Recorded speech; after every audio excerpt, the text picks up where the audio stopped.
the place, but hopefully it's useful. So for today's session, I just wanted to do a couple of quick reminders about what is available to you in terms of functionality for Zoom, and also what buttons you should turn on for specific elements of our recording. So first off, if you're looking for closed captions, I do recommend that you turn on the live transcript option at the bottom of your screen. We are recording today's session, and we try to upload the transcripts on our end, but that doesn't always happen. So if you want to have those on throughout the entirety of today's session, I suggest you turn them on your side of the presentations. In addition to that, I encourage you to use the chat function, the video function, and the live reactions function as we're going through our presentations, and specifically once we reach our Q&A portion of today's session. We will be moderating the chat for questions and comments throughout, and it's always fun to see the reactions button come into play because it's always great to see how you are reacting to the information being shared with you. It's also useful once we get to the Q&A because you'll be able to raise your hand in order to ask questions of our presenters. So just keep these things in mind as we continue through today's presentation. Okay, so now into the actual meat of today's session. I am very happy to welcome you all to the next webinar in our series on One Health and Conservation. For those of you that are joining us after our last 3 webinars, welcome back. We are very lucky that we were able to host one more session before summer starts for everyone, and to continue this series, which has been really, really interesting and really successful for the last month. Just from SCB&A side of things, a quick thank you to PanWorks for continuing to collaborate with us on this session. This has been an incredible collaborative experience, and we are looking forward to future sessions and future projects over the next few months. And again, as a reminder, this is a series that has been taking place for the entirety of winter and spring 2026. We are planning additional webinars in the future, along with other interesting projects. So stay tuned for additional communications on that, and continue to visit our website for the most up-to-date information. Okay, so today it is my pleasure to welcome Lisa and Rob as our speakers for today's session. But Rob and Lisa were present for our last 3 sessions and agreed to present afterwards because they had a lot to say and a lot to share. So I will pass the mic on to them. Lisa, Rob, thank you so much for being with us, and thank you for preparing today's presentations. Great.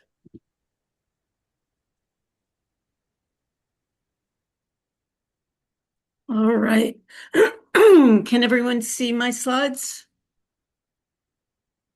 Okay, great. Well, thank you very much, Brittany, and for all the hosts of this seminar series. Rob and I are really excited to share what we've been doing in Papua New Guinea. The way we're doing it is I'm going to first give an introduction to the program in Papua New Guinea, a little bit of background on tree kangaroos, and then I'm going to turn it over to Rob Liddell for talking more in depth about our One Health program and how it links into our conservation work. So now, why is it not? That's interesting. It's not moving. There we go.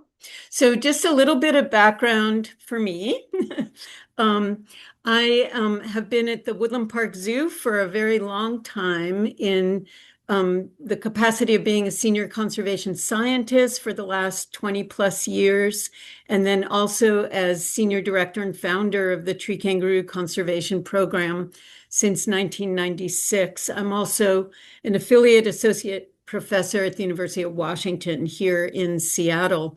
I do want to make mention, because Billy Karish is here, I don't know if he's aware of this, but he's the reason why I got involved with tree kangaroos in the very beginning.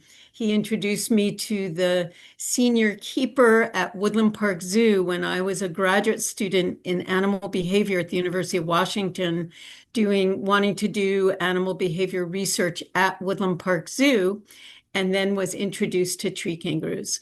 So I started doing reproductive biology and behavior work on tree kangaroos in zoos, both at Woodland Park Zoo and also at Smithsonian at Front Royal, for many years, starting in the 1980s, but then shifted to field work once I finished my graduate work. I also want to make mention of Fred Kuntz because he was my boss for many years as I was developing this program and was a huge support to me for this work.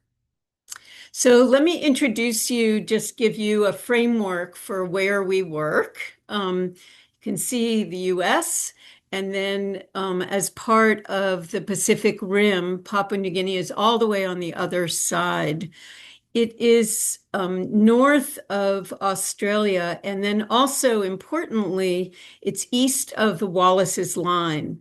And so marsupials, kangaroos, are very important on the island of New Guinea and Australia. And there are no large carnivores, no elephants, none of those on the island of New Guinea. And Papua New Guinea is the eastern half of the island of New Guinea. The other half is part of Indonesia. It's now called Papua and West Papua. But my work is really focused on in the country of Papua New Guinea. It's an independent country since 1975. And it's often overlooked in terms of biodiversity in the world. But Papua New Guinea it's an amazing place. It's home to one of the world's largest tropical wilderness areas. It's approximated that about 70% of the forests are still intact in Papua New Guinea, and it contains over 5% of the world's biodiversity. I also want to make mention that really diverse forest habitats, both lowland rainforests and then high elevation cloud forests. It's actually very important in the world in terms of cloud forests that are left in the world. And that's where tree kangaroos live. So really high biodiversity in terms of plants and animals, insects, frogs.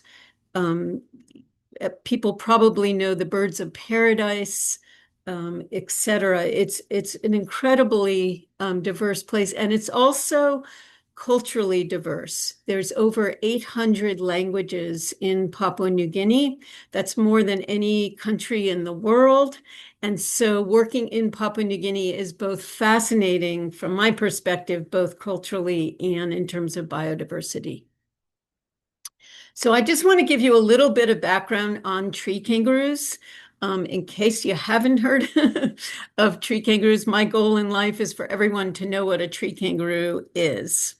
They are true kangaroos. They're in the family Macropod of kangaroos, wallaroos, and wallabies. They originally evolved in Australia from rock wallabies and then moved up. There was a land bridge between Australia and Papua New Guinea. And then they really speciated on the island of New Guinea. So currently there are 14 species of tree kangaroos that are recognized, 2 in northeastern Australia, and the rest are on the island of New Guinea. It's actually the largest mammal in New Guinea, which is very unusual. You know, cassowaries are the largest animal in New Guinea. But in terms of mammals, tree kangaroos are the largest mammal. And most of the species are either threatened or endangered. And over the time that I've been doing work in New Guinea, tree kangaroos have really become a flagship species for conservation. The main natural predator of tree kangaroos in New Guinea is the New Guinea harpy eagle. It's very similar to the South American harpy eagle, but a bit smaller. But that is the main natural predator. But in terms of threats to tree kangaroos, and since they are threatened and endangered, really the main issues are hunting pressure, and much of that is subsistence hunting pressure from local people for food and for their fur, habitat loss from natural resource extraction, logging, mining, oil, human population increase and encroachment, forest clearing and burning, and climate change. And so the species that we focus on for the Tree Kangaroo Conservation Program is the Matschie's or Huon tree kangaroo, Dendrolagus matschii, and it is considered endangered on the IUCN Red List. And I want to point out that they're only found on the Huon Peninsula, and that area in the northeast part of Papua New Guinea. And that is isolated from the other mountain ranges by what's called the Markham Valley. And so it's an endemic species, and it's the only species of tree kangaroo that lives on the Huon Peninsula. And there are actually a lot of other endemic species that you find on the Huon Peninsula, which is quite interesting. And so after doing research in zoos on the biology of tree kangaroos, I started the Tree Kangaroo Conservation Program in 1996. Basically, knowing that tree kangaroos were endangered, knowing I had some knowledge about their biology, and wanting to make a difference for them in the wild. And so by finding out from different contacts, I was finally brought to a village called Tep Tep, which is in YUS, which is a local level government area. And YUS stands for the Yupno Orowa Som watersheds. And it is an area, and you can see it circled on the Huon Peninsula. It's a very remote area, no roads going in. And that is one of the reasons why it was a really good place to work, because some of the threats from outside, resource extraction was a little bit less here. And when I first went here, this whole range, particularly the Finisterre range, was considered a scientific unknown, which was incredibly exciting for me as a biologist going into this area. So no roads. So the only way into the use area is by small plane or by boat. And then once you get into, there's about 7 airstrips, grass airstrips in use. Once you get in there, then it's all walking tracks. And so to get up into the high cloud forest, up to where we study the tree kangaroos, it's about 2 days walk from there, but it's very remote. And there's also no electricity, none of, no running water. The water is all from the rivers in the area. One thing that's really fascinating about Papua New Guinea is the land tenure system. And this is true for the YUS area. And YUS is about 50 villages and about 15,000 people. So that's kind of the scope of the work that we're doing in this area. And so when I went into this area, what I first learned was that the local indigenous people, the local landowners, they own over 90% of the land and the seascapes in Papua New Guinea. And that land tenure system, it's a clan land ownership, and that is recognized by the national government. So to do any kind of conservation work or any development work in Papua New Guinea, it is working under the auspices of the local landowners. And so when I first went into use, it was all about getting permission to come into the area. And the whole approach for the conservation work was, I know tree kangaroos are endangered. I know that you hunt them. You can see in these photos that they also use the tails of the tree kangaroos as headdresses. Tree kangaroos are very important to the local communities culturally, as well as a source of protein.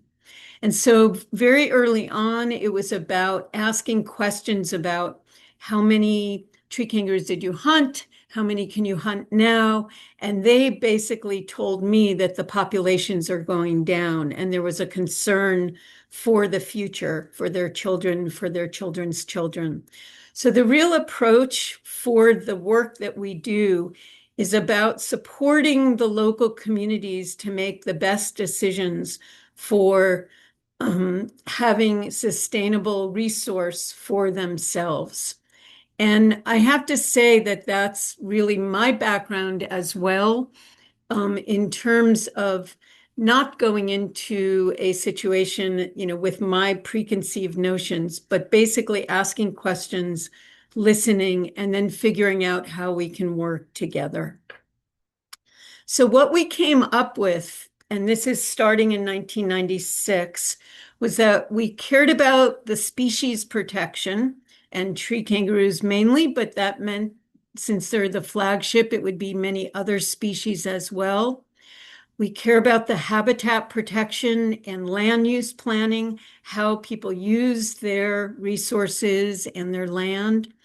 Community priorities, and that's mainly in health, education, and livelihoods. And then capacity building, training, leadership building. So those are kind of the four pillars of the work that we have been doing for the last 30 years. And so for the first 10 years, it was really both doing research on tree kangaroos to understand how they use the forest, what's needed in terms of protecting them, but also working with each of the clans to set aside portions of their hunting land as safe areas for tree kangaroos to breed, and then the young can then disperse into areas where they can still hunt. So it was never that we went in and said, stop hunting, because we knew that tree kangaroos are really important to them. Hunting them is very important to them. So for the first 10 years, we worked on setting up these areas, safe areas for tree kangaroos. And in 2009, we were able to use the Conservation Areas Act of 1978 that had never been used before, but the landowners decided to use this act and create the first official conservation area in Papua New Guinea. And that meant the landowners deciding to do this, then the district, then the provincial government, we had to get permission. It had to be approved at that level from the governor, and then it went to the national level, and then it was gazetted as the first conservation area in Papua New Guinea. And then in 2020, we actually re-gazetted it as a landscape level protected area that really doubled that area as a landscape level conservation area. And the reason why this works for the communities, and this was really monumental for them because it meant that these isolated communities, that there are 7 language groups in the YUS area, they all had to come together and decide together to create this area, but they didn't give up ownership of the land. And so why it works is that it created these, what they call wildlife banks, protected areas where animals can breed, disperse, and then they can have a sustainable resource management.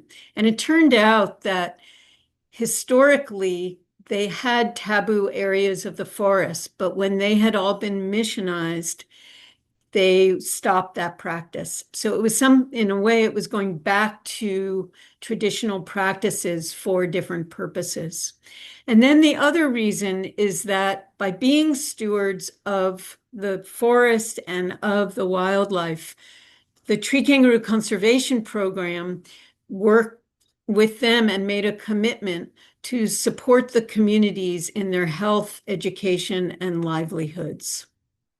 And so we created this conservation area.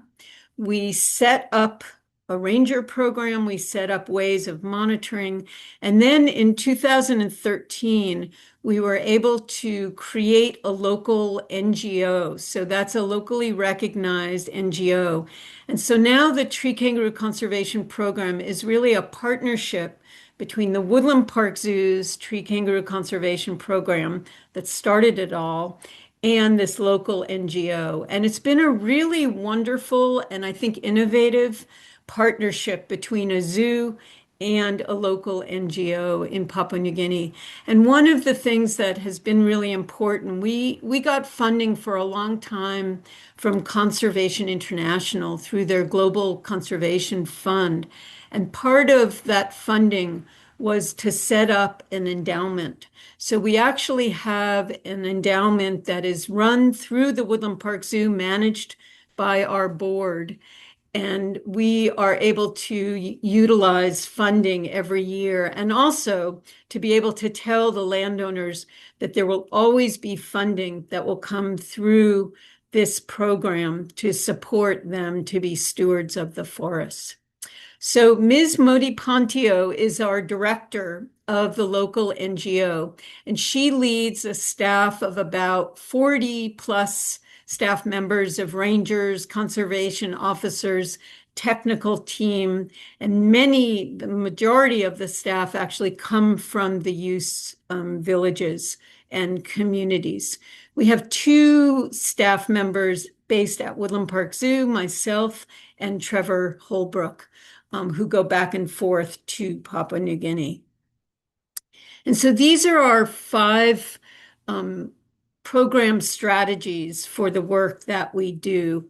We have the protected area governance and management, the applied research and monitoring, replication and knowledge sharing within our region, also across Papua New Guinea. We do a lot of workshops across the nation. Community resilience and advocacy, which includes the livelihoods, education, and health, and then organizational sustainability, really bringing up and creating leadership within the local communities.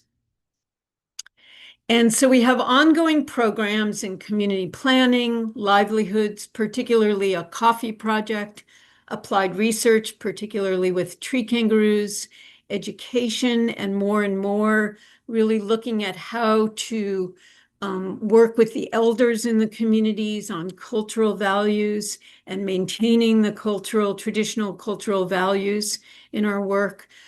Monitoring, ecological monitoring, and then our One Health program. Now, I could talk all day about the different programs, but today we're just focusing on our One Health work. And so very early on, when we went in and asked questions about community needs, really the big areas were education for their children, healthcare, because the communities are so remote that they don't have access to regular doctors. No doctors are in the area. They have aid posts and health centers, but very few community health workers. So a lack of access to healthcare, and then livelihoods and a cash economy. And so what we were able to do back in 2005, I was able to convince the 2 people in this upper left photo. That's Blair Brooks and Nancy Phillips, my sister and brother-in-law. They were 2 physicians from Dartmouth Hitchcock in New Hampshire. And they came and basically spent weeks going from village to village and talking to the community health workers, some of the politicians, the provincial health department, to look at what were the main needs of the communities, what were the gaps, like vaccinations, immunization program. They didn't have solar refrigerators in the aid posts, so there was real challenges getting vaccines to children. What were the main health issues and so on.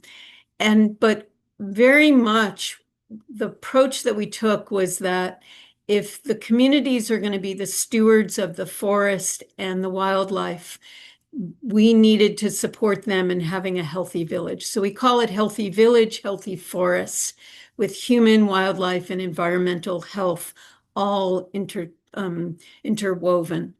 So they were able to work and really give feedback on the priorities. And then we set up our One Health program. And we started doing every 2 years, bringing in volunteer health professionals, doing health education workshops, working with the local midwives, identifying where could we be most useful, and then also doing some of the clinical work as well. But we're trying to move away from that, and Rob Liddell will focus on that as well. But that is kind of the basis where we really focus on human, wildlife, and environmental health, and how can we support these communities that are protecting rainforests, protecting tree kangaroos, and how can we keep these communities healthy. So now I'm going to turn it over to Rob Liddell. Rob has been working with me for a very long time on the Tree Kangaroo Conservation Program. I've known him for almost 40 years. He's a board member at Woodland Park Zoo. He's been a volunteer with the Animal Health Program at Woodland Park Zoo, but he has helped us with our tree kangaroo research as a radiologist, and he is really one of the leaders in our One Health program. So now I'm going to turn it over to Rob. Thank you. Well, thank you, Lisa, very much. That is excellent presentation, sharing your experience with all of us on Tree Kangaroo program. Let's just see here.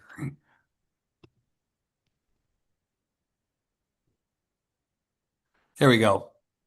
How's that look? All right, thank you. So I am, as Lisa said, I am Rob Liddell, and I am a practicing diagnostic radiologist physician in the Seattle area. And I've been so fortunate to learn about and become involved with not only the zoo, but with the Tree Kangaroo Conservation Program and its One Health initiatives. For almost 40 years, I've been a consultant radiologist to the Animal Health Department at the Woodland Park Zoo, and I've been an advisor for One Health to the TKCP program. And all of that has led to an enjoyment of an affiliate association with the Center for One Health Research at the University of Washington. So an overview of what I'm going to talk about today is how I got started in One Health and how it kind of gets its involvement way back in medical school and the ethical lessons we learned way back then. I'm going to talk a little bit about my work as a volunteer at the zoo and then, of course, with Papua New Guinea, TKCP, but also what we have found then regarding the health situation in the YUS Conservation Area, what we have found, what we've accomplished, and what we plan to do. I'm going to summarize it in lessons learned, and that will allow us to have some discussion about some of the ethics that we touch upon as we provide some health care in Papua New Guinea. We'll talk about what the future holds. Acronyms, I'm going to try to keep down to a minimum. You know what TKCP is, and you heard what YUS is. It describes a watershed of 3 rivers that forms the conservation area that has been gazetted. And I will be using that acronym here and there as I speak. If I use others, I'll try to explain them as we go.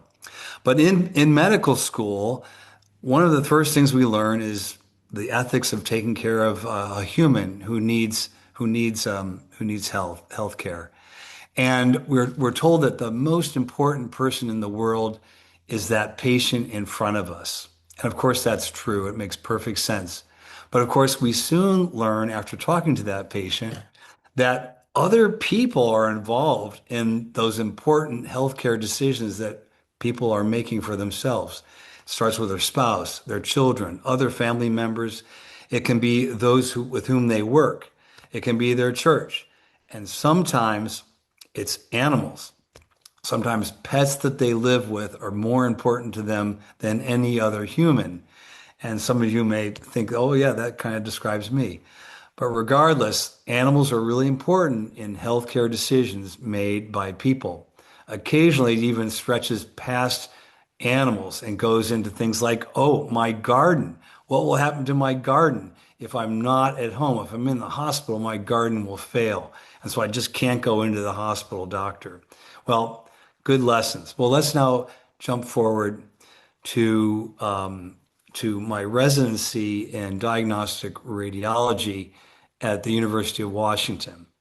I'm in my final years of training in the late 1980s, and I'm studying teaching files, preparing for my boards, and I say to myself and to others, the images of these animals are striking, or of these people are strikingly beautiful.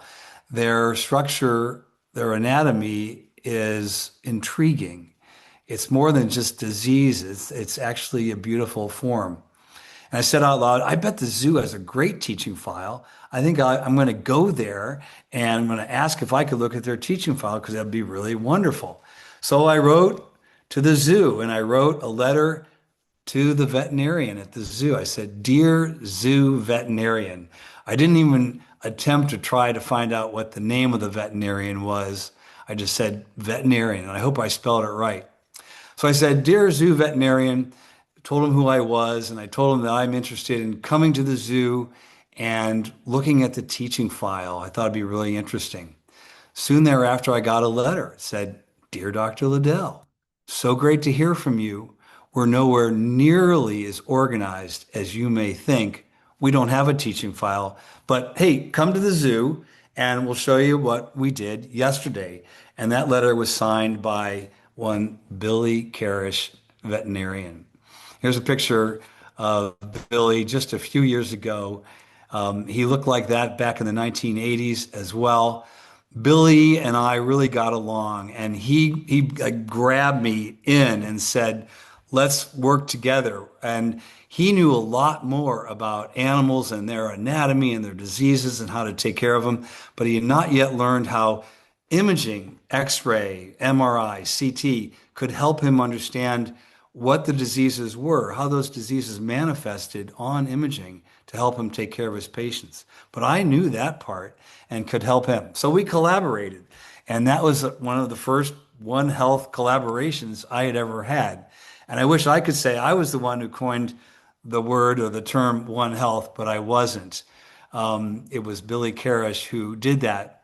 Soon, Billy moved on from the zoo to paint on a much larger canvas and has done great work. And I know Billy's on this talk, and it's great to see you again, Billy. Thank you for inspiring me and many others, including Lisa Dabek. But I've gone on from here, as you're about to see. So I continued to work with the zoo veterinarians after Billy left, taking care of literally hundreds of animals over the decades. One of the first animals I ever took care of was indeed a tree kangaroo. And this tree kangaroo had a cough and a mass behind its heart. On the radiograph on the far left, interposed between those two blue arrows is that mass. Hard to get to, dangerous to get to, so we use CT to guide a needle into the mass to get tissue for a diagnosis. And here we are in the middle. I'm doing a CT-guided biopsy, placing a needle into the chest of the tree kangaroo to get some tissue. And that picture on the far right shows the needle in the periphery of the mass which is the way we get the tissue. It came back showing an infection, a Mycobacterium avium infection, which is similar to tuberculosis in many ways. It can infect the lungs, it can infect any organ in the body. And for tree kangaroos, it's basically deadly.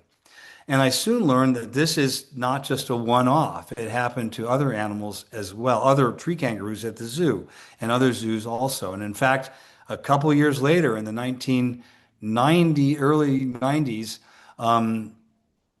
I did another CT on a tree kangaroo, this time with a mass in its elbow region. I did a CT guided biopsy on its ulna, which is a bone of the elbow, and it came back as Mycobacterium. So this was a problem. And the zoo veterinarians and lead keeper, the same one that was helpful to Lisa in getting her career started, said, yeah, this is a problem, that the mycobacterial infections are known to occur in tree kangaroos that we have here in zoos in North America. And we're trying to figure out why. We don't know if it happens in the wild, but we know it's a problem here and we're trying to understand it. And a lot of work has been done in this area since then. And I've been so fortunate that in my work with Lisa and with veterinarians, I've been able to go to Papua New Guinea, and there's a slide here, jumping ahead chronologically, go to Papua New Guinea and work with veterinarians. Picture on the left, Tim Storms and I. Tim is the current senior veterinarian at the Woodland Park Zoo. We're doing radiographs on a tree kangaroo to determine if it has any evidence of mycobacterial infection. And so far, after studying multiple tree kangaroos in the wild, we have not found any evidence of mycobacteria, which is of interest.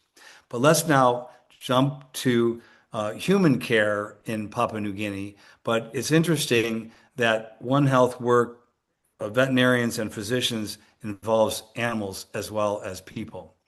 So let's go back to One Health here. Let's see. There we go.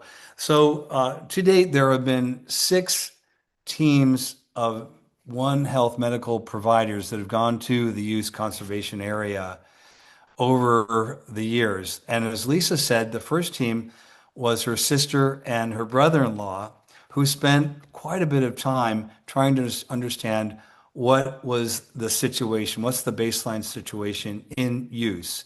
And healthcare is really important to the people of use, as Lisa said. It's one of the things that they wanted to see an improvement, along with livelihoods and along with education for their children. So 6 teams have gone. The first time I went is the picture in the lower left. I'm on the far right, and Blair and Nancy are on the far left. And in the middle is my wife, Marty Liddell, who is an internist, and I'm so grateful to her for all of my support. She's also not only a great doctor, but she is great at recruiting other physicians to come. And over the years, we've had multiple physicians come to join the team to help us assess and provide care.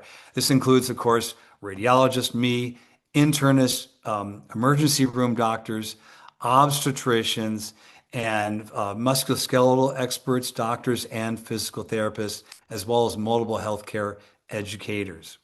So when we go, what do we do? So the first thing we do is we create goodwill. We want to make sure that the people we are visiting know that we admire them.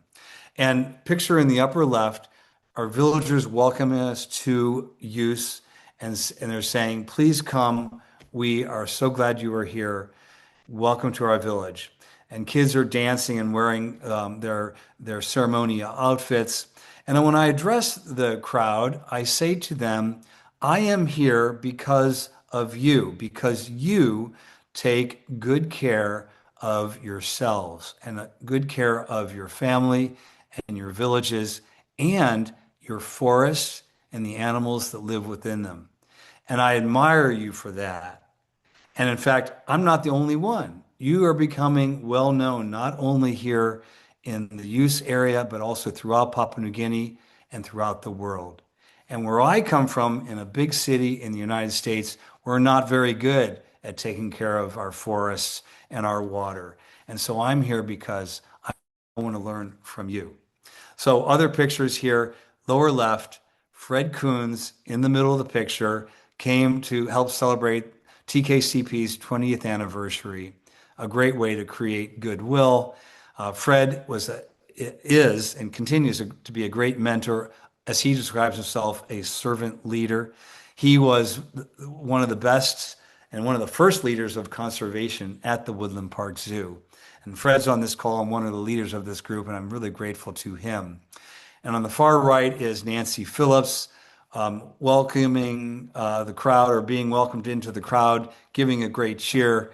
And so that's how we can create goodwill. We also, of course, as Nancy and Blair did in the first visit, we continue to assess the health conditions. These are two of the clinics that we work in villages in use. People come from all over the area. Hundreds of people come to be seen as patients. We take care of them as well as we can, and we assess the diseases that they have. We use basic techniques. We listen to lungs, we listen to patients, and we do physical exams. I'm able to do chest and bone radiography. We look for tuberculosis, which has a very high prevalence. Here's Nancy Phillips doing the exam on a patient. And I'm going to go back.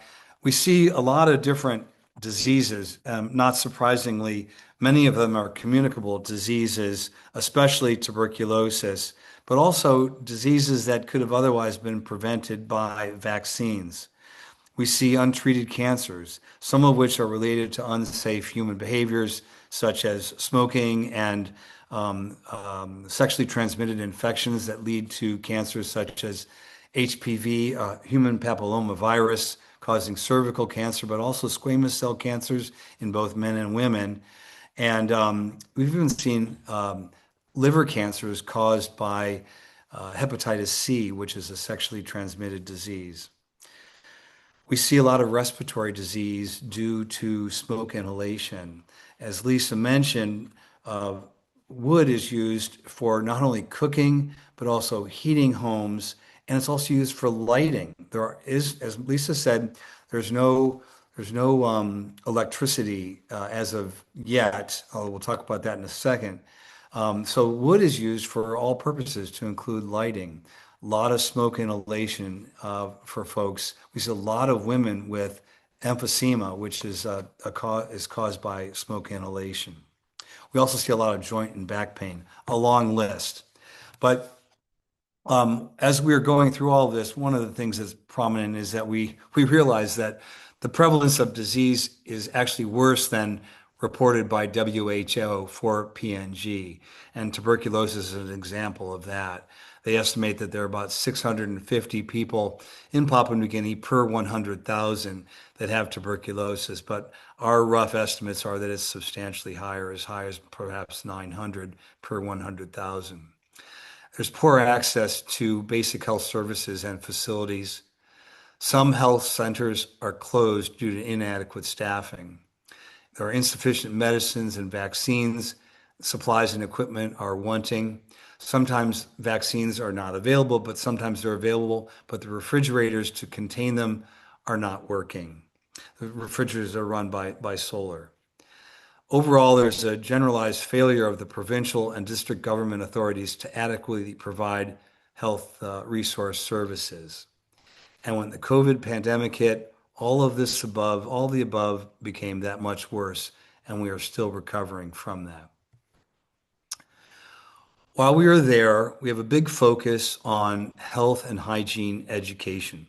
We see patients in the clinic, but we also spend a lot of time talking and just listening, but talking about the health of people, the health of the forests, and we talk about basic hygiene and things like nutrition and clean water and sanitation, and the list goes on. We talk about what tuberculosis is and why we get it and why it is so difficult to treat. We talk about family planning. We talk about the importance of vaccines when they are available, how they can be used to prevent disease. And we talk about the dangers of smoke inhalation and what they do. The list goes on. We have a lot of different educators. All of the physicians, all of the physical therapists that come are part of the education team. And we also recruit educators from Papua New Guinea. Papua New Guinea, our healthcare coordinator, TKCP's healthcare coordinator, brings in other educators and she also teaches. Here are some additional images. On the left is Emily Norland, an obstetrician from Seattle. She's demonstrating normal birthing techniques to volunteer birth assistants. The volunteer birth assistants, or VBAs, are inspirational because they are so excited about what they do. They're a great team of volunteers and they're admired by their communities. And we hope to build on that concept of volunteerism to help with One Health going into the future. And we'll talk about that more in a few slides here. We go and talk in the schools. Here on the far right is Stephanie Bohr, who's one of the leader educators at the Woodland Park Zoo. She came with the team in 2025 to help revise the TKCP educational approach to learning using traditional knowledge from all age groups, from the elderly on through to youth. So, here we go. I am all of a sudden not able to advance, but there we are. Here we are teaching in the schools. That's my wife, Marty, demonstrating what it means to basically swallow and then breathe, how that works. The kids ask a lot of great questions, including some critical ones like sexually transmitted infections, including AIDS. They know about it. They know it's out there. So we talk about it. Questions are asked. We answer them very plaintively. We also are now moving towards veterinary education. In this picture here is Marissa Bejian. She is a veterinarian at Zoo Miami. She is she's actually a risen star in the tree kangaroo world. She is the lead tree kangaroo veterinarian for the AZA. And here she is in use doing a bit of education, teaching how to look at a dog and determine if it's healthy or if it's sick. And she's done the same with pigs as well. It's great. And people are fascinated by what she has to teach. One of the first things she has to teach is what is a veterinarian, because they've never had one before in Papua New Guinea. She also is working on the assessment of water quality. As Lisa said, there's no running water anywhere, and everything is coming from streams. And that stream water is shared by people and by animals, and it's affected by runoff from agricultural purposes as well. So we're very concerned about the pathogens that are growing in that and contributing to water-borne diseases. One of the most important things we do is we go back to the big cities and we meet with health authorities and we tell them what we have found and what we think and what we hope. And we ask them to step up and provide the healthcare that we know that they want to provide. They know that they are committed to provide. And we do this every time, and we're actually finally getting some traction that we'll talk about in a second. So let's move on to lessons learned. What are we learning from all of this? What's our vision for going forward? Well, first is we should build from what is working. As I said before about the success of the conservation area is all about the people. We start with that story. It's the most helpful lesson that we have, as the people of use have earned the respect and admiration from the rest of the world, from provinces, from the nation, and now internationally, because of the way they live a One Health model. They've taken the problem and they've made it into a solution. And we know that the path to improved healthcare is going to come from within YUS and within Papua New Guinea. TKCP's role is to facilitate solutions, and otherwise the solution will be found locally. And that's been working, and we're going to move in that direction. Next, what else is working? Volunteerism. As I talked about, the volunteer birth assistants, the VBAs, are admired. They're an inspiration. And we hope to take their example and build on it. Perhaps having other corps of volunteers that will do other things, like as simple as taking medicines and educational material from one village to another. Nancy Phillips, one of the physicians, Lisa's sister, coined the word health champions. Perhaps we'll use that going forward to talk about this new group of volunteers that can be helpful for One Health purposes.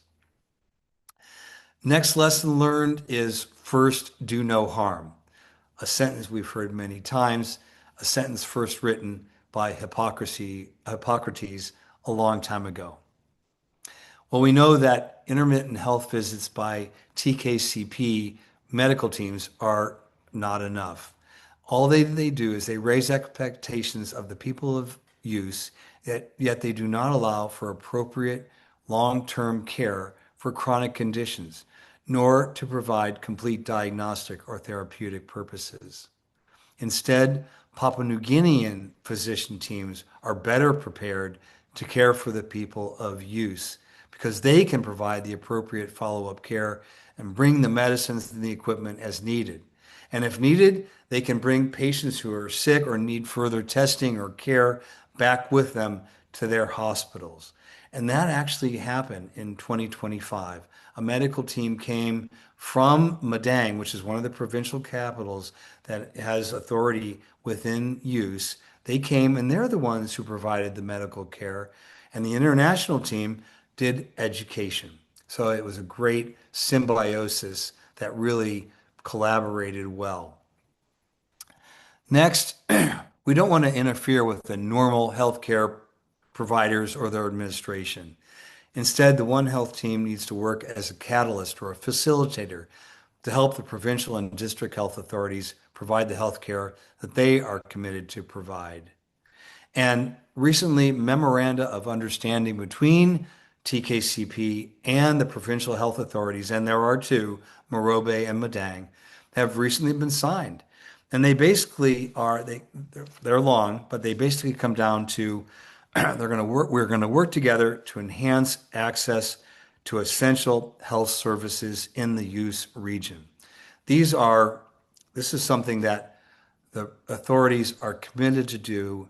They want to be doing it. They're embarrassed they're not doing it, but they also know that it's difficult. They are constrained by budget. They are constrained by the remoteness of use.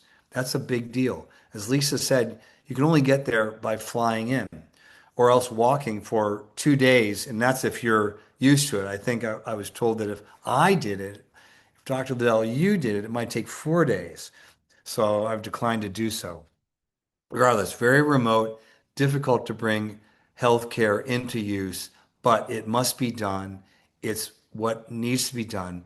And it's really helpful that TKCP has brought use and the conservation area to the forefront. Great publicity. And so everybody wants to admire, be like the people of use. And so the provincial health authorities are going, we should be a part of this. And it looks like they're going forward. A great success. Health and hygiene education, as we talked about, is a building block for improving One Health. As the One Health teams go in, they'll continue to do education as discussed. And the TKCP now has a full-time healthcare coordinator based in Morobe province, and she is an excellent resource for One Health. The lower right picture on the far left is Rosalita, who is the full-time healthcare coordinator, along with a public health director from Madang province, and of course, Lisa Dabek. The healthcare coordinator will be able to do things like have regular educational sessions within YUS.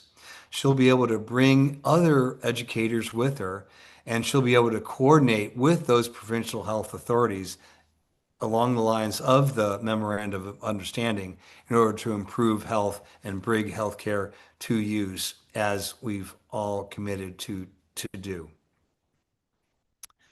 What's the future look like? Well, TKCP is drafting a 5-year strategic plan. And what's it going to look like? Well, we don't know yet, but more or less, it's going to concentrate on healthcare provision by PNG providers, maternal care, family planning, respiratory diseases, tuberculosis, and on. But these are the things that we're really going to focus on. We're going to advocate for critical basic hygiene like safe drinking water and sanitation. We hope to find other entities and other NGOs that will come in and provide the infrastructure for those purposes, and that will be great. TKCP will be a facilitator or a catalyst. We're going to create a vibrant group of volunteers, perhaps calling them the health champions, as we discussed. TKCP has in the past and will in the future have scholarships for training healthcare workers that are committed to staying in use after they are trained. Veterinary education and animal husbandry education will aid in the care of domesticated animals. There'll be advocacy via the Memoranda of Understanding with the health authorities as discussed. There's also something new that's occurring, which is solar lighting is being installed in homes and also in schools, and to include solar power for schools. And here's a slide of boxes of solar entities being provided for installation, and on the right, a picture of a light high above a village square lighting it for the first time. And we're hoping that this means that less firewood will be needed for burning in the homes, so that perhaps there won't be a need to have fire to read by at night, and that will lead to less fire use. And perhaps that will allow school children to study later into the day, so they can use light after it gets dark. And that might improve their scores on the educational testing that they undergo. So wonderful. I am grateful to all of you for all of your attention, and I look forward to discussion. And I will now go ahead and stop my presentation.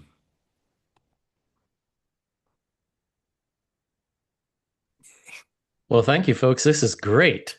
And I think Joanne has the first question. I'm sitting in the front row, always saying, pick me. So I guess this question is for Lisa. Lisa, what metrics do you have that might or might not demonstrate the tree kangaroo the population is increasing as a consequence of your efforts, or I'm not quite sure what it is, how it's faring, but I'm interested in. We had an earlier presentation that showed that with efforts such as yours and Rob's, that the mountain gorilla population was actually increasing over a period of years. And I'm just wondering if you had those kinds of metrics, and what are they? Yeah, thanks for that question, Joanne. We have created an ecological monitoring program. It's it's been evolving, and basically it's looking at transects going from the conservation area all the way close to the villages.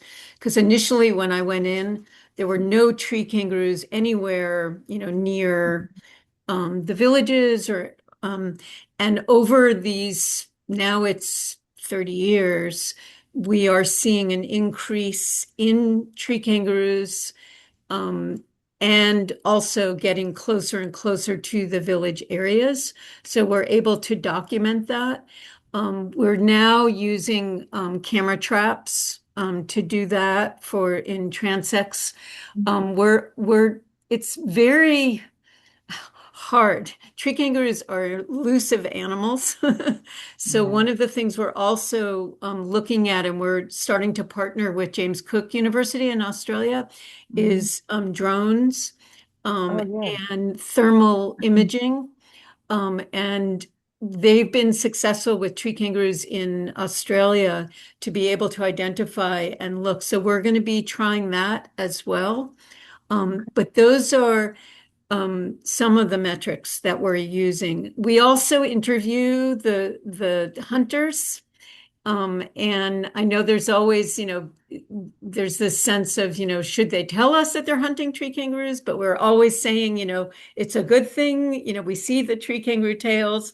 I was just there in May for the 30-year celebration in the villages, and almost every cultural group had, tree kangaroo tails. That's a good sign to me. But anyway, it's so we also get the anecdotal information from the hunters and the communities. But we are continuing to work on metrics and able to, document the impact.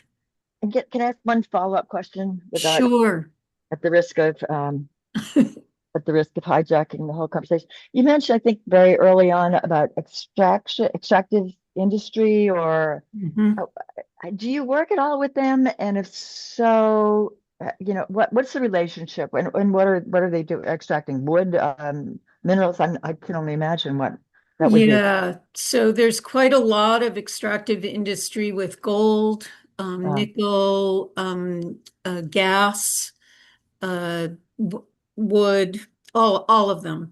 And I have to say that in Papua New Guinea, it's a fairly small community of conservation organizations, and we all work with the extractive industries. There's ExxonMobil there, there's Total there, and you can't get away from that. And so we try to work with them. There's a lot of support from the extractive industries for conservation work.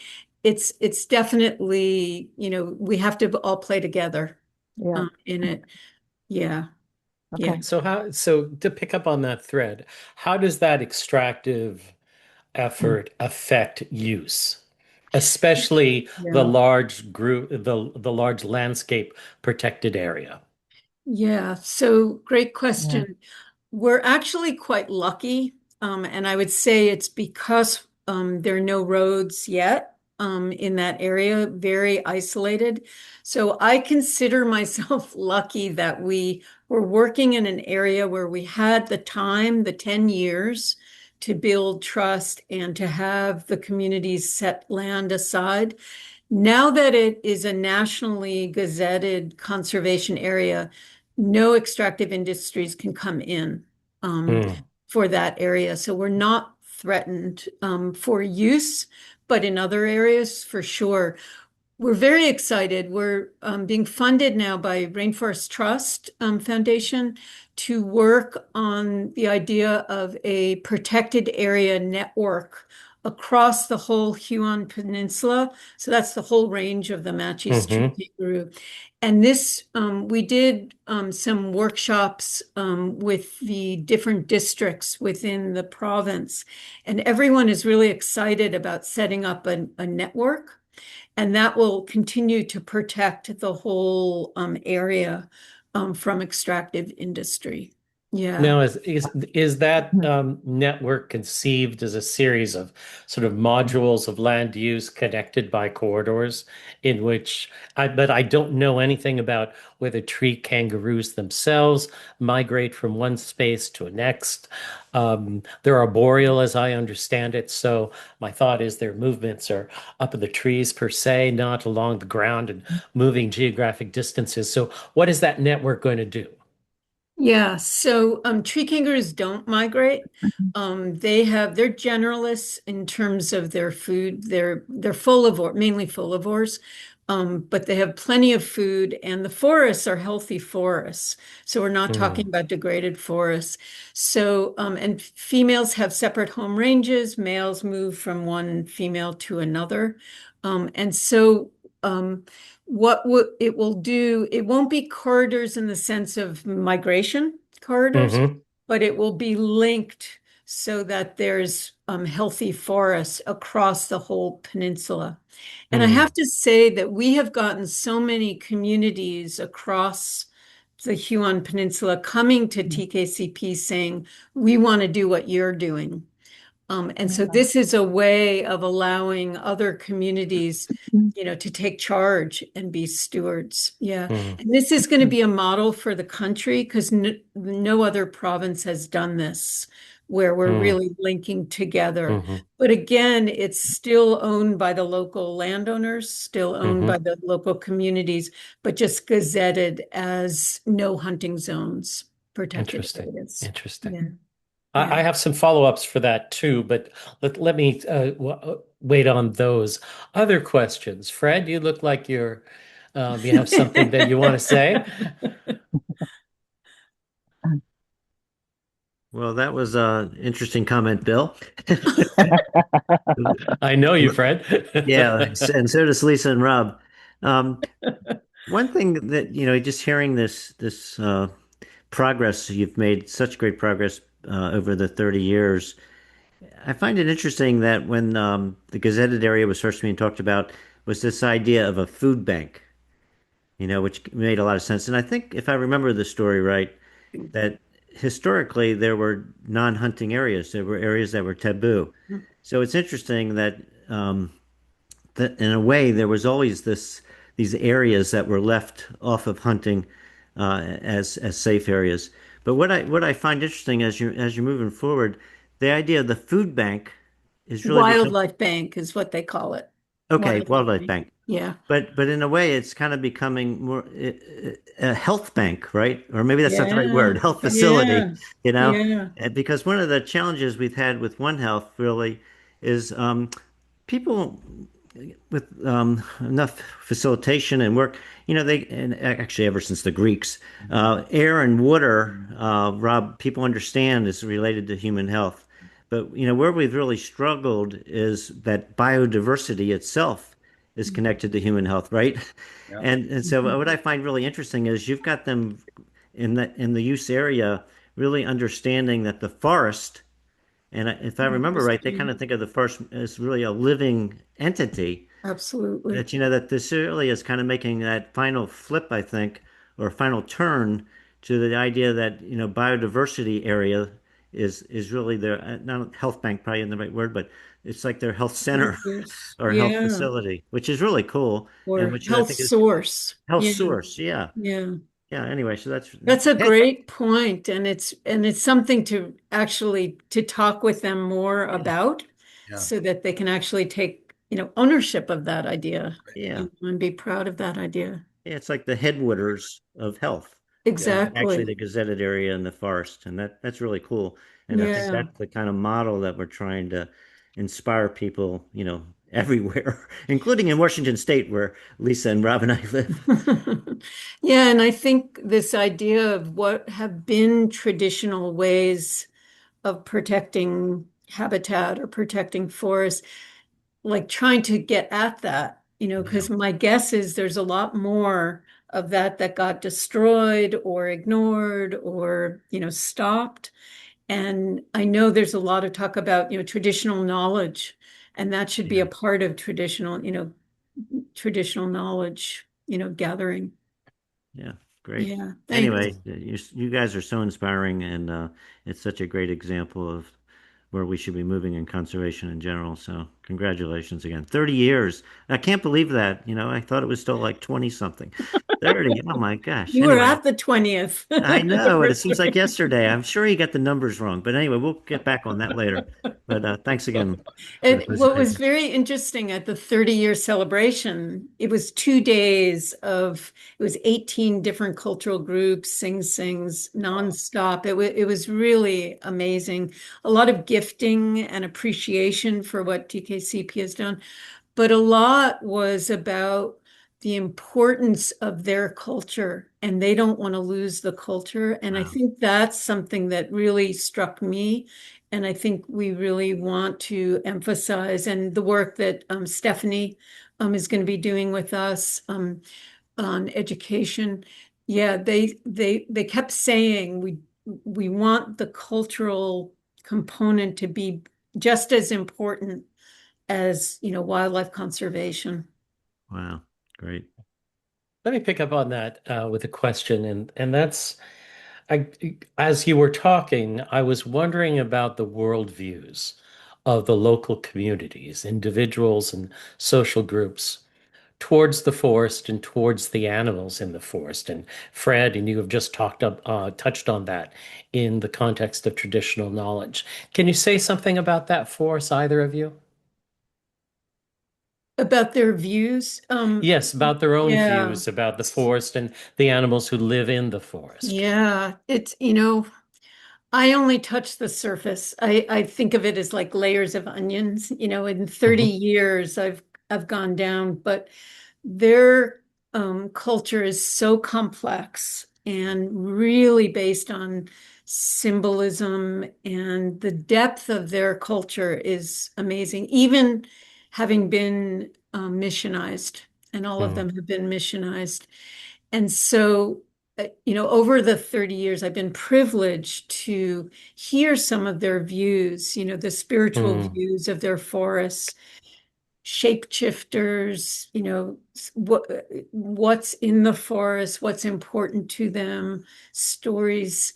And it's hard to verbalize, but I mhm, would say that their forest is incredibly important, incredibly rich. The animals that are in, I mean, all of the songs and dances in the celebration, it was a lot about, dressed up as cassowaries or mhm, tree kangaroos and, mhm, and so it's incredibly rich. Like if we could capture that, mhm, um, yeah, and so I think healthy forests, and healthy wildlife is really important to them because it's so important to who they are as people. mhm, mhm. Do they see, to the best of your knowledge, and I realize this is also can be distorted by the missionizing that went in. But let me make an analogy before I ask the question. Um, in North American First Nation cultures, you have some cultures that are very anthropocentric, and see the animals in their areas as simply resources. You have other First Nations who really see animals as part of a larger family or larger moral community to whom they have direct responsibilities. It Mhm. doesn't prevent them from hunting or living a subsistence livelihood, but it's a very different way of thinking about animals than just instrumentalizing them. And that's partly what I'm trying to get after Yeah. is what is their sense of, let's say, the tree kangaroo when they wear that tree kangaroo's tail around their head. Is this just an animal that they hunt for meat, or Mhm. is this animal symbolic as well, or is there it's a regard for the well-being of the kangaroos themselves? Yeah. No, absolutely. Tree kangaroos, cassowaries, birds of paradise, incredibly important to them culturally and who Hmm. they are as people.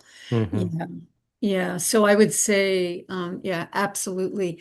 One thing, what we're doing is we do an exchange Hmm. between the Lummi Indian Nation and the Papua New Guinea and YUS. And that's been a fascinating exchange of cultural values, differences, similarities, and so on. Hmm. But that Yeah. sense of the importance, the symbol of an orca or of an eagle, a wolf, and then who they are, even if they hunt them. Yeah. Hmm. Yeah. Okay. So that's something that I've been moving more and more towards, is this supporting Indigenous communities to talk about those values, Right. as being stewards of the forest. Yeah, and Mhm. teasing out of that conversation this is overstating it because many people are true believers after conversion and missionizing. But what were the prior authentic beliefs of a community in its full range of diversity Yeah. at one point in time, and how that has survived, transformed, been syncretized with the missionizing religions, etc., or worldviews? I just don't want to restrict this Exactly. to religions. Is really, really difficult. Yeah. Yeah. What I've experienced is, they go to church on Sundays. Most of Mm. them are Lutheran on the Huon or in Oh, use. interesting. Um, Interesting. and there's definitely, I've sat through many, many, church services and at every workshop. Papua New Guinea, is very much a Christian society. So any workshop we go to, there's always a prayer at the beginning and at the end, all of Mm, that. But when push comes to shove, mm, it is the traditional culture. If there's problems or whatever, there are shamans. There are, they hmm. go to their traditional, Yeah. healing. Yeah. Yes. Yeah. Yeah. The Yeah. syncretism is such a feature of religious conversions and culture exchange. I'm not surprised. Not Yeah. surprised. Joanne, Yeah. you want to jump in here? Don't let me monopolize the conversation with questions. Sorry. If anybody else wants to go, please do it now. Um, yeah, I'm interested in how, kind of building on what Bill just asked, how the beliefs of these communities has informed or changed the work that you and Rob have done. Is it more kind of you're going in and helping them to learn some new things, or have their beliefs, some of which you just spoke about, has it changed the way you do things? Has it changed the way you think about things? It's a question for either of or both of you. Yeah. Rob, do you want to start? Yeah, no matter where you are, you have to take those kinds of things into account. Um, and it's important to learn from the person in front of you what their basic spiritual beliefs are. So it does affect. But as Lisa said, it's really complicated Yeah. in use. And we gotta be, I'm just really careful to not insult anybody regarding their beliefs. But a lot more is to be learned. Um, there are others, not us, that use spirituality for physical and emotional healing Yeah. throughout history, through the world. And this is not something that Western medicine that I was trained in really Yeah. does. But it's out there, it's powerful, it's important. Yeah. And Yeah. in terms of like informing your work, though, Yeah. Definitely some experiences that I've had in in my working time or, with communities, it's opened my world to I'm not a religious person. I'm Jewish, but I'm not religious. But I now believe in ways like sort of the power of spiritual belief in a way that I didn't before. And so Mm, I think it's influenced me in terms of being open-minded and, and not saying Western ways are, Western healing or whatever, that, yeah, it's a way, and I think it's been the way I've approached the work from the beginning of listening, not coming with answers, but listening, but on a whole other level from some of the experiences I've had. I don't know if that answers your question. Um, Oops, you're muted. You're muted. yeah, to some extent, but rather than follow it on with another question, I think Billy had a question, so I'll let him go. Okay. We can Dr. talk more about Karish. that. Hello, Billy. Nice to see you. Good, thank you. I do not actually have a question. I just have a comment, which is this has just been the highlight of my day. Oh. And I am so impressed with what the two of you have been able to do. And I just hope you take a moment occasionally to be proud of what you've been able to accomplish, because I know you probably don't actually think of it that way, either of you, very often, and I think you should.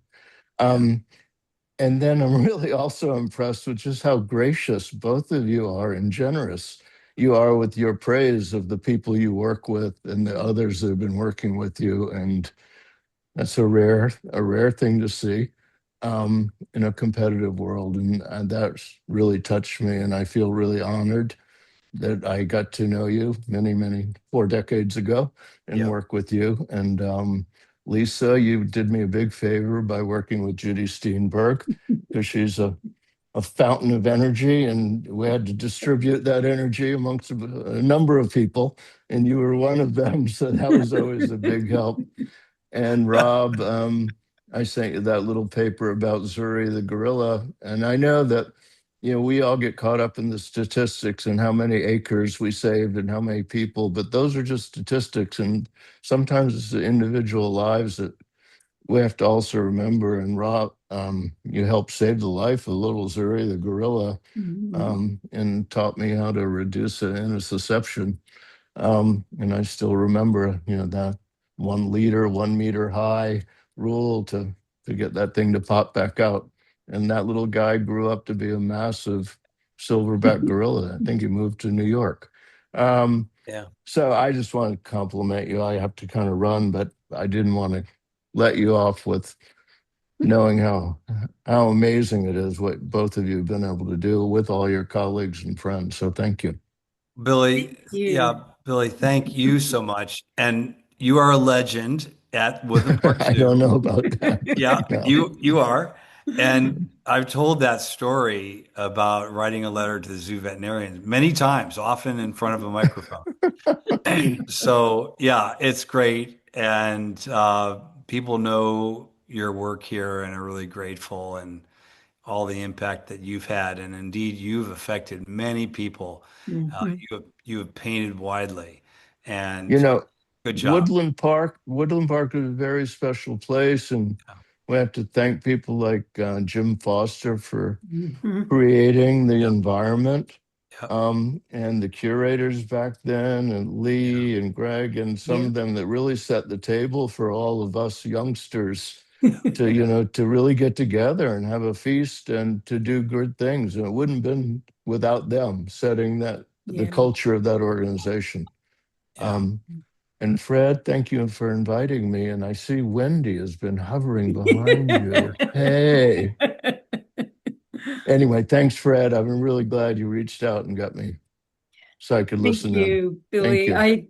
We Thank you build both. on the shoulders of others, and that's how I That's right. feel. We all have Yeah. done Yeah, that. we So will. I've followed your career, Yeah. So, Roy. So thank you. stay in Thank you touch. both. Yeah. Will do. Thanks, Billy. Karen, you're up next. Great. Hi. Well, I'm one of those who used to be the younger folks, but now I'm not. I'm now one of you older folks. I always had a question, Lisa, for you. When you first went to Papua New Guinea, what was your approach in engaging the people there, to to be interested in the tree kangaroos and everything, because they're an indigenous community, different culture, different everything. How did you go and say, well, you need to do this to save the tree kangaroos? What was your approach to the people Yeah. to get all of this started? I just wondered that. Yeah. So thanks for that question, Karen. When we first went in, and I say we because it was Will Betts and myself, he was a volunteer who became a graduate student. When we first went in, it was really kind of humorous, because I went in and I said, hi, I know about tree kangaroos. I'm a biologist. I've been studying them. And they looked at me and they said, "Why are you not studying them in your own forests? Like, what are you Yeah. doing here?" And Yeah. then I said, you're very lucky that tree kangaroos only live here, that people, in America care about them. They have them in zoos, but you're the only ones. Yeah. But then it was asking questions. I said, how many tree kangaroos did you used to hunt? And they would say, "Oh, plenty, plenty," and they were close to the village. And then I said, "How many do you hunt now?" And they said, "Oh, one. We have to walk further." And then I said, "Do you want your children to be able to hunt, your children's children?" And through those conversations, I never said, "You should do this." It was from those conversations about them realizing, oh, the populations are going down. We're not seeing as many. And yeah, we want our kids to hunt. And that was the basis of talking about conservation. And what I could say is, well, I know about the biology of tree kangaroos. I know that a tree kangaroo will have one offspring. They stay with their mom for 18 months.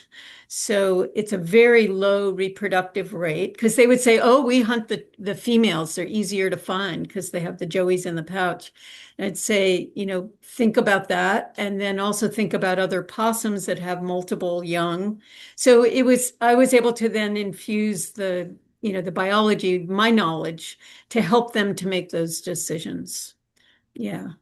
And how did you sort of break the ice? I mean, was there any resistance of here's this white woman coming into their village, and but I mean, obviously your approach is very, very gentle and show them what what it would do for them and to engage them to be involved. But was there any resistance at all, or did you? There was definitely some people that questioned what we were doing, and wondered what we were doing. It took definitely time, but we were able to. There was one of the members of parliament was from the village, and we used advice from him. He was actually a teacher to begin with. And then we spent time in the village. We had gotten the name of one landowner, and we went into the village. Actually, this landowner we thought would show us tree kangaroos. We went into his forest. There were no tree kangaroos left. They had all been hunted out. And they kind of watched us, like people watched us. And then slowly, as they saw what we were, talking about, they said, "Well, do you want to meet the best tree kangaroo hunter in use?" And it's my cousin. And that was Mampave, who was the original landowner. And so we hiked up a day to find him, and he agreed to take us into the forest to show us tree kangaroos. But it was definitely, them sort of observing us, watching us. I think the fact that I was a white woman was kind of just weird. I think for them, I don't think it was, yeah. And Will and I were together on that. But it was really this building relationships, and then we got to know Mampave's family. And then they were the first ones to set land aside.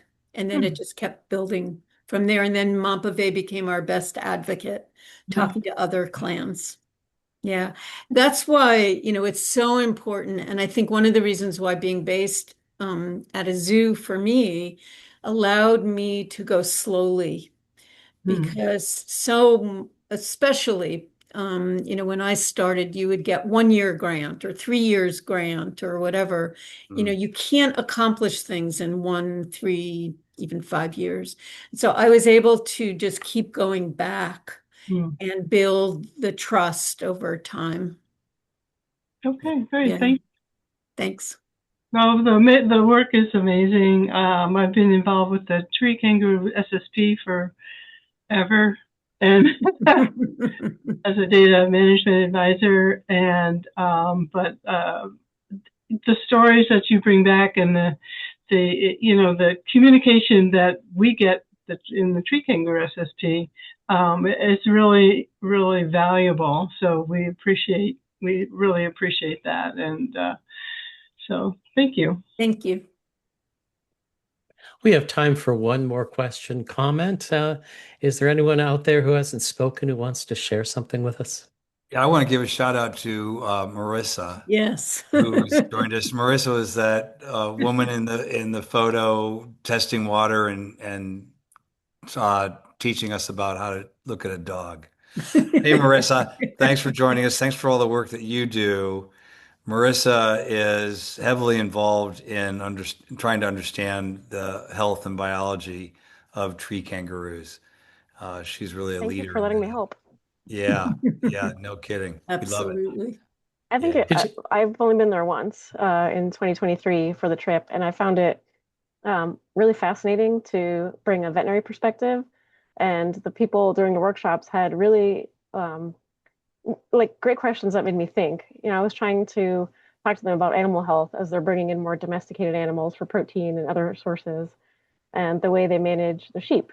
I said, well, what do you do with the sheep? And they're like, oh, we eat the sick ones. And I was like, okay, maybe you should eat the healthy ones, Yeah. and trying to just like instill, I don't know why they're dying or they're sick or if they're parasite, who knows, but like Yeah. basic quarantining, like, okay, for human health, let's move the sick ones away for 2 weeks. If they get better, great. If they die, that's fine. At least everybody else is healthy. Eat the healthy ones, especially if there's pregnant women. So talking about some of those things. And then one of the other questions I had, which I thought was interesting, is pregnant women were asking, well, if we give birth and we lose a lot of blood, should we just drink the blood of the animals to replace our blood? And I was like, well, that makes a lot of sense. I can understand why you would do that, but it's probably not healthy to drink raw animal blood, from a pathogen perspective. So just like, talking about maybe eating like cooked meat, for iron and things like that. So it was great to like hear those perspectives on like human health and the way that, they think of health. And then just, you know, having some sort of animal knowledge to think about how to manage those things so that they are hunting less and they have, adequate protein and stuff. So it's been very rewarding to be part of this experience. It's a great Thank you. Yeah, thank you, Marissa. Yeah, we need more of that. Joanne, did you want to say something quickly? Just one quick question. Veterinary services in Papua New Guinea and in the area where you work, are there any? Nothing. There's Okay. probably maybe a handful of veterinarians in the whole country. Okay, yeah. Not Really. okay. No, Yeah. And no probably no vet school. livestock, more domesticated animals Yeah, there's one Yeah. RSPCA, vet, but yeah, no. yeah, but not really. Okay. Yeah. No, okay. Yeah. Yeah. All right. Well, That's look, I great. want to say thank you for this. It's been a wonderful conversation. First I want to thank Lisa and Rob for being here with us and providing, just a wonderful wealth of knowledge and for the basis of the conversation. The rest of you have joined us and participated in that conversation, and of course, the Society for Conservation Biology North America for partnering with PanWorks on these webinars and podcasts. And with that, I'm going to stop the recording and